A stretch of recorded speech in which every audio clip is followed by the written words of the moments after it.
When most people think of Jewish life at its fullest, they think of Tel Aviv, the White City, Bauhaus apartments glowing in the Mediterranean sun, Hebrew on every street sign. Roughly 65% of its residents are Jewish. It is the cultural engine of the modern Jewish state.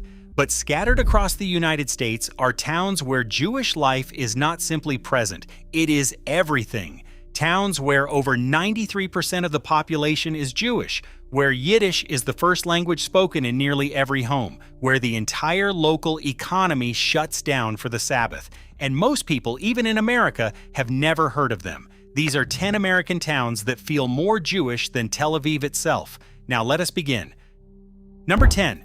We start in the east end of Pittsburgh, Pennsylvania, in a leafy residential neighborhood called Squirrel Hill. It sits just a few miles from downtown, tucked into a ridge above the Monongahela River, named likely by early settlers for the black squirrels that once filled its oak trees. In the 1920s, Eastern European Jewish immigrants began moving here in large numbers from Oakland and the Hill District. They never left. By 2010, roughly 40% of Squirrel Hill's residents were Jewish. A study by the United Jewish Federation found that 33% of all Jewish people in Greater Pittsburgh live in this one neighborhood alone. Researchers at Brandeis University noted that the stability of Squirrel Hill as a geographic hub of the Jewish community is unique in all of North America. Walk down Murray Avenue on any given morning and you will pass a kosher bakery, a Jewish day school, a yeshiva, a community center, and a mikveh before you have gone 2 blocks. The smell of fresh rye bread drifts from Smallman Street Deli. Hand-lettered signs in Hebrew and English alternate in shop windows. But what truly sets Squirrel Hill apart is something rare in Jewish communities anywhere. Here, Reconstructionist, Reform, Conservative, and Orthodox families all share the same streets. In many American Jewish communities, the Orthodox segment is culturally and even geographically separated from everyone else. Not in Squirrel Hill. This neighborhood defied that pattern for a century.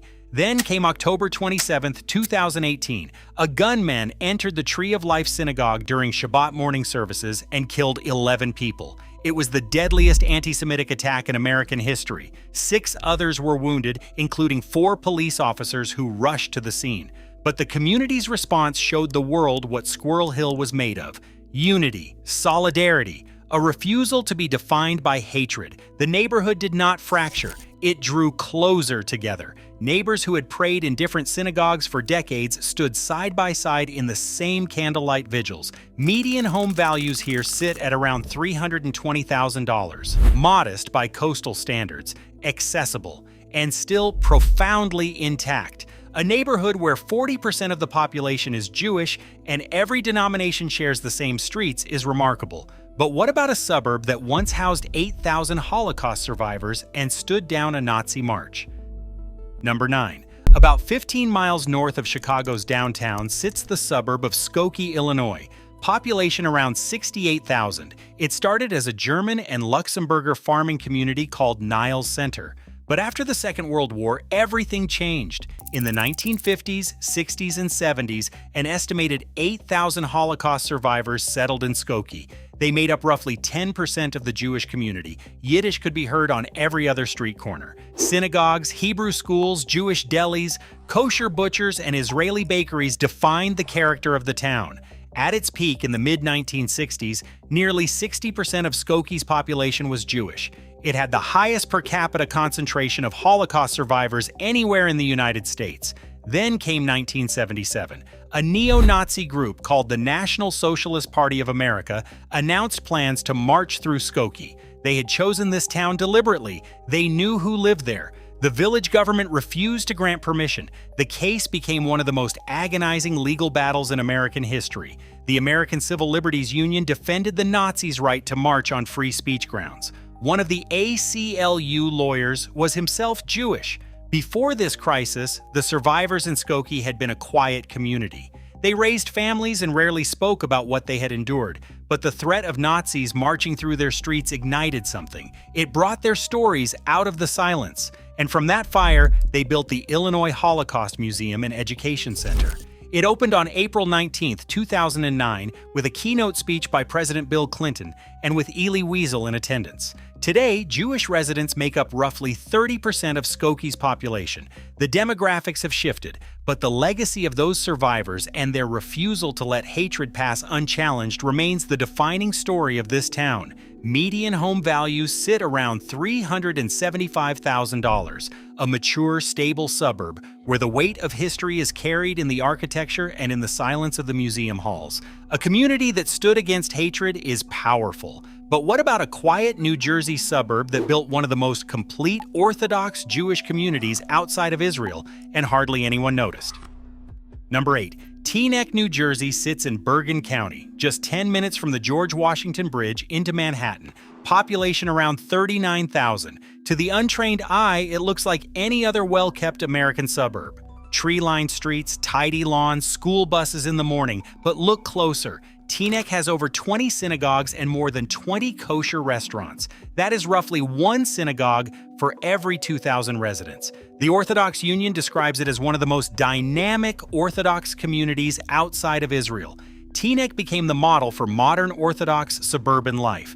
These are families fully engaged with the modern world, university educated, working in medicine, law, finance, and technology, but at the same time maintaining strict religious observance. The town has an ERUV, which is a symbolic boundary that permits observant Jews to carry items outdoors on the Sabbath. There are multiple Jewish day schools, a thriving Sephardic congregation, and a mikveh. What makes Teaneck even more interesting is its broader diversity. The suburb has significant African American, Korean, and Filipino communities. In fact, Teaneck was one of the first communities in America to voluntarily desegregate its schools back in 1965. Jewish life here does not exist in isolation. It thrives alongside other cultures in a way that few places manage. Median home values in Bergen County hover around $570,000. This is premium suburban New Jersey. Strong schools, safe streets, a quiet, deliberate kind of coexistence.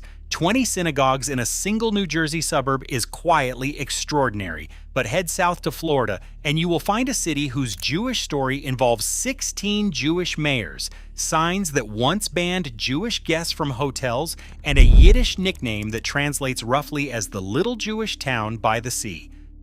Number 7. Miami Beach, Florida, the famous barrier island across Biscayne Bay from downtown Miami, known worldwide for its Art Deco buildings and white sand beaches, pastel facades lining Ocean Drive, palm trees bending over Collins Avenue.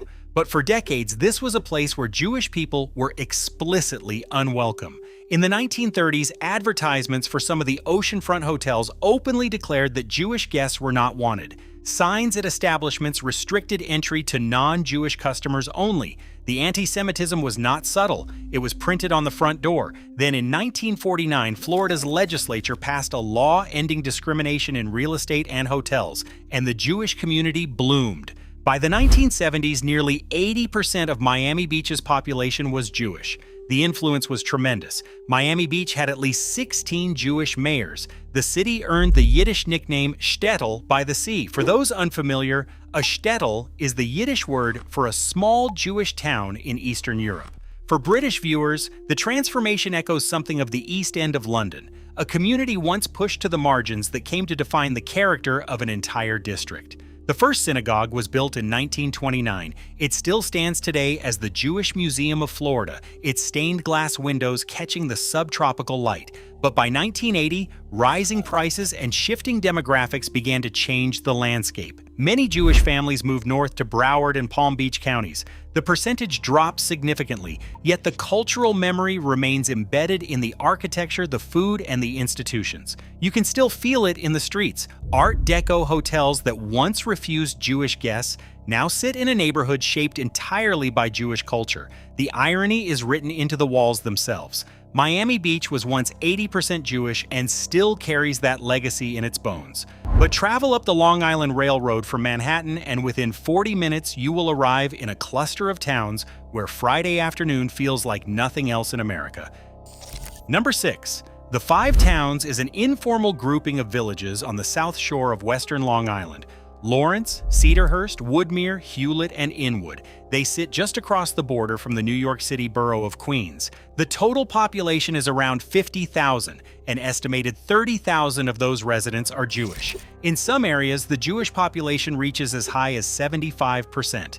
On a Friday afternoon in Cedarhurst, Central Avenue transforms. Bakeries push out fresh challahs as fast as the ovens allow. The scent of braided bread fills the pavement. Kosher butchers and fish shops do the highest volume of the entire week.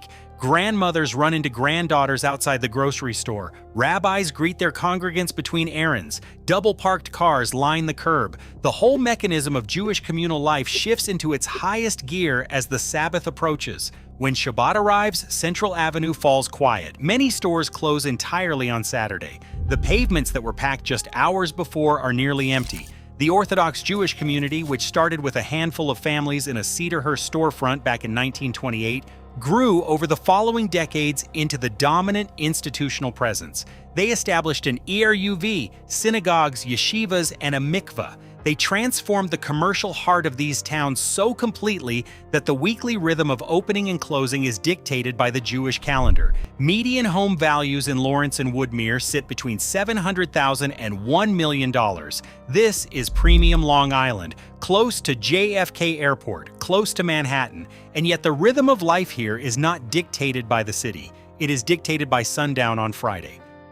A cluster of Long Island villages where Jewish life dictates when shops open and close is remarkable, but cross the continent to California and you will find a city whose Jewish community rewrites every stereotype you might have heard. Number 5. Beverly Hills, California, the famously wealthy city within Los Angeles County. Population around 34,000. You think of Rodeo Drive and film stars, but here is the reality most people never hear. Approximately 61% of Beverly Hills residents are Jewish. That makes it the second most Jewish incorporated place per capita in the entire United States. And here is what truly sets it apart.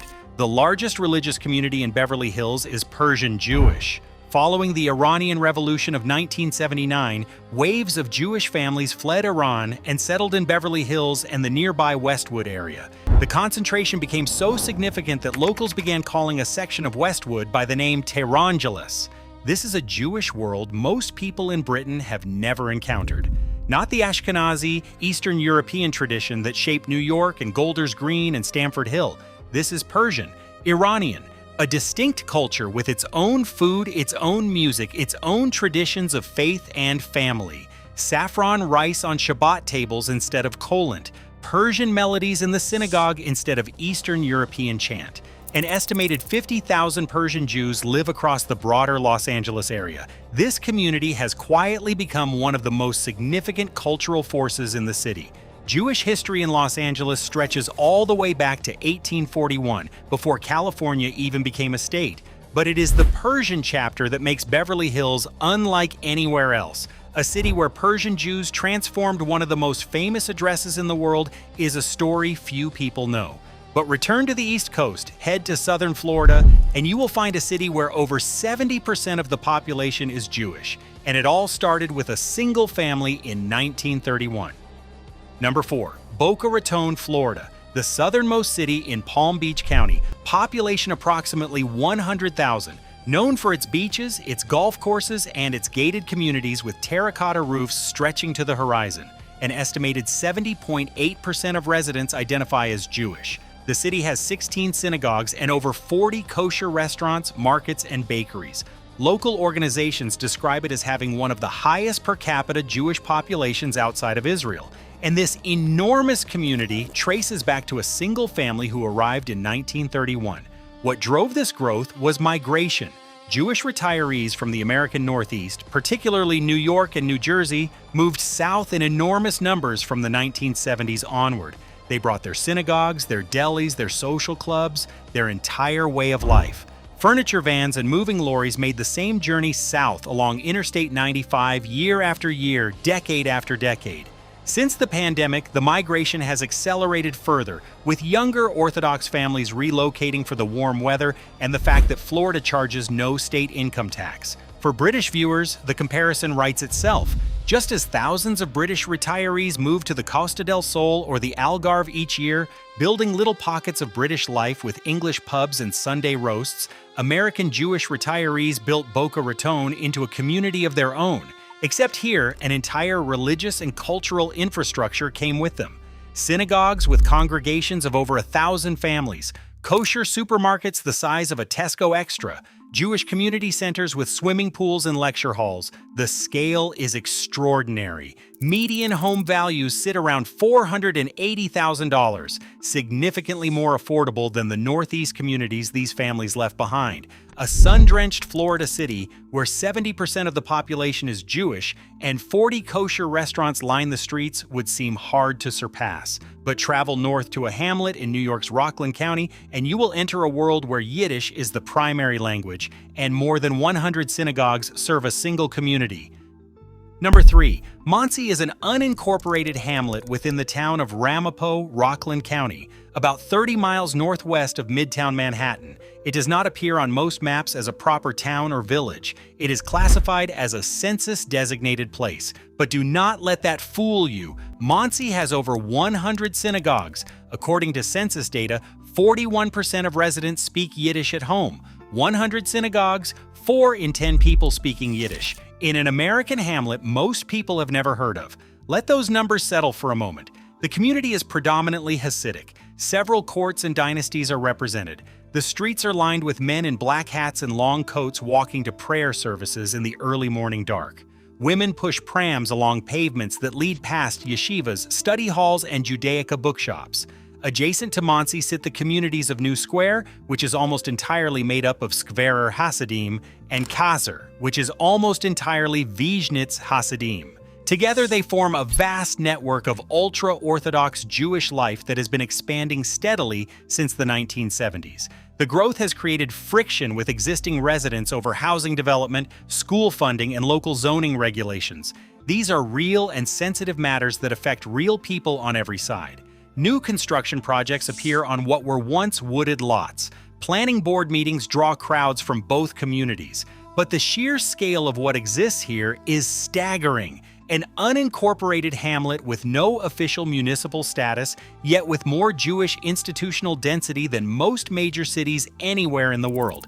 Median home values in the Monsey area sit around $450,000, driven upward by sustained community demand for housing within walking distance of synagogues and schools. 100 synagogues in a hamlet where 4 in 10 people speak Yiddish is something most people struggle to believe. But the next town on our list is growing so fast it may soon become the 3rd largest city in its entire state, and nearly every one of those new residents is Orthodox Jewish. Number 2. Lakewood Township, New Jersey, located in Ocean County. As of the 2020 census, the population stood at 135,158. That was an increase of 45.6% from the 2010 count, which itself had jumped 53.8% from the year 2000. The population essentially doubled in 20 years. It all began in the 1940s when Rabbi Aharon Kotler, one of the most influential Jewish leaders of the 20th century, established Beth Midrash Govoha, a yeshiva and kollel, meaning a center of advanced religious study. He arrived with a handful of students and a conviction that traditional Torah scholarship could flourish on American soil. By 2016, that institution had grown to serve 25,000 students across 74 affiliated yeshivas. It is one of the largest centers of Jewish learning on the face of the earth. Estimates suggest that by 2018, roughly 2/3 of Lakewood's residents were Orthodox Jews, around 90,000 people. Lakewood is now the 5th largest city in New Jersey. If growth continues at this rate, it could become the 3rd largest by the 2030 census. New housing developments stretch along Route 9 one after another. Construction cranes dot the skyline. New schools open every year to accommodate the growing student population. The birth rate in Lakewood is among the highest in the world for any municipality. Kosher eateries, Judaica stores, and Jewish-run businesses line every major road. The rhythms of Shabbat and Jewish holidays are woven into the identity of this place. On a Friday afternoon in Lakewood, the traffic builds to a fever pitch as families rush to complete errands before sundown. Then, within minutes of the candle lighting time, the roads go quiet. Rabbi Kotler's grandson has described his grandfather as a revolutionary who believed that traditional Judaism could thrive and flourish in America. A man who was, by any definition, completely countercultural. As with Monsey, the extraordinary growth has created real pressure on infrastructure and neighboring communities. Water systems, road networks, school budgets, all are tested. These tensions are honest and deserve acknowledgement. But what has been built here, from a single yeshiva in the 1940s to a city of 135,000, has no parallel in modern demographics anywhere. Median home values sit around $375,000, affordable by New Jersey standards, and still climbing. A township that doubled its population in 20 years is a phenomenon without equal. But our final destination surpasses even Lakewood. It is a place where over 93% of the population is Hasidic Jewish, where Yiddish is nearly the only language spoken, where the median age of residents is just over 11 years old, and where the community was founded by a man who survived the Holocaust and resolved to build a world entirely apart. Number 1. Kiryas Joel sits in Orange County, New York, about 55 miles north of New York City. It was founded in the 1970s by Grand Rebbe Joel Teitelbaum and a group of followers from the Satmar Hasidic movement. They chose this remote, wooded location to build a self-reliant community guided entirely by traditional religious values. Rebbe Teitelbaum had survived the Holocaust. He had seen the destruction of the Hungarian Jewish world, and he resolved that what had been lost would be rebuilt. The village started with roughly 500 people in 1977. By the 2020 census, the population had reached 32,954. The 2023 estimate pushed that figure to approximately 42,000. That represents a 60% surge between 2010 and 2020 alone. Over 93% of residents speak a language other than English at home. That language is overwhelmingly Yiddish. Only 6.3% reported speaking English exclusively. The vast majority belong to the Satmar Hasidic sect, which traces its roots to the city of Satu Mare in Romania and the Hungarian-speaking Jewish world that was devastated during the Holocaust. Kiryas Joel has the youngest median age of any municipality in the entire United States. Just 11.4 years old, more than half the residents are under 18. The streets are filled with children. Boys in white shirts and black yarmulkes ride bicycles along narrow lanes. Girls in long skirts walk in groups to school. Prams line the pavements outside kosher grocery shops. Thanks to the village's compact size, residents walk to kosher grocery stores, bakeries, boutiques, yeshivas, and houses of worship. Local charitable organizations such as Tom Chai Shabbos provide essential food packages to families facing hardship, ensuring no one goes hungry during the Jewish holidays. Acts of mutual support are not optional here. They are built into the structure of daily life itself. The village has faced its share of legal and political challenges. In 1994, the United States Supreme Court heard the case concerning the Kiryas Joel Village School District, which raised fundamental questions about the separation of religion and government in America. The community's rapid expansion has also generated friction with surrounding municipalities over water, sewage, and annexation. But scholars of Jewish life have noted that never outside this village has anything so homogeneous, so uniform, so thoroughly Hasidic existed in the entire history of Jewish communities outside of Israel. 18.9% of residents report Hungarian ancestry, the highest of any municipality in America, a living thread connecting this village to a world that was nearly destroyed. 500 people arrived in the 1970s. Today, there are over 42,000. Yiddish, the language that was meant to die in the camps of Europe, is the first language of nearly every child born here. The streets are not filled with silence or with ghosts. They are filled with the sound of children, more children per square mile than anywhere else in the United States, and the population is still growing.